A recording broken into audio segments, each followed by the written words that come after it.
నన్ను ఎప్పుడు అందరూ అంటారు డాక్టర్ సాబ్ నువ్వు మెత్తగా మాట్లాడతావు, కొద్దిగా గట్టిగా గలీజ్ మాటలు మాట్లాడాలని చెప్పి చెప్తారు నాకు. అందుకొరకే ఒక 2 గలీజ్ మాటలు మాట్లాడదాం అనుకోని ఇవాళ మీ అందరి ముందర. మీ అందరిని చూసినాక బాగా ధైర్యం వచ్చింది నాకు ఇవాళ.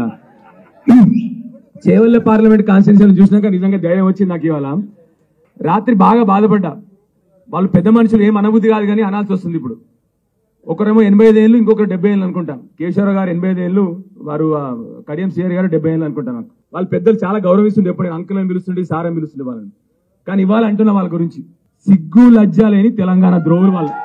నేను ఎప్పుడు గలీజ్ మాటలు మాట్లాడే మామూలుగా ఎప్పుడు గలీజ్ మాటలు మాట్లాడకని ఇవాళ చెప్తున్నా మీ అందరి ముందర, సిగ్గు లజ్జ లేని తెలంగాణ ద్రోహులు. ఎందుకు చెప్తున్నాడో చెప్తున్నా. ఒకప్పుడు తెలంగాణ అమరవీరుల మీద గన్ను పెట్టిన రేవంత్ రెడ్డితోని చేతులు కలిపినంటే ఏంది వాళ్ళు చెప్పరు, మీరే చెప్పరు. ఏంది సిగ్గు వల్లనా? తెలంగాణ ద్రోహులు కాదా వాళ్ళు? తెలంగాణ ద్రోహులా కాదా? అవును, తెలంగాణ ద్రోహులు. వాళ్ళందరూ ఒకసారి చేతులు ఎత్తుర్రి, ఒక్కసారి అందరు ఓ ఫోటో దీనిపై. వాళ్ళకి తెలవాలి, ఇవాళ తెలవాలి వాళ్ళకు వాళ్ళు ఎంత పెద్ద ద్రోహం చేస్తారో అని చెప్పేసి. ఏమంటారు రేవంత్ రెడ్డి? ఏమంటాడు? ఒకటే ముచ్చట చెప్తాడు, కేసీఆర్ ఆనవాళ్ళు లేకుండా చేస్తా అంటాడు. ఏమన్నా అదేమన్నా ఇట్లా రుద్దుతో పోయేదా? అది నేను మొన్ననే చెప్పిన, కేసీఆర్ గారి చరిత్ర ప్రతి తెలంగాణ బిడ్డల గుండెల మీద రాసే చరిత్ర.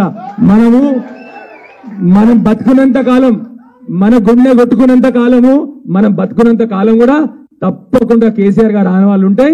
కేసీఆర్ గారి పేరు వినబడుతుందని చెప్పి తెలవాలి. కేసీఆర్ గారు ఆనవాళ్ళు పోతే నువ్వు కూడా ముఖ్యమంత్రి ఉండవు, ఎందుకంటే నువ్వు పోయి ఆంధ్రప్రదేశ్ ముఖ్యమంత్రి కావాలి. అది నీ సంగతి.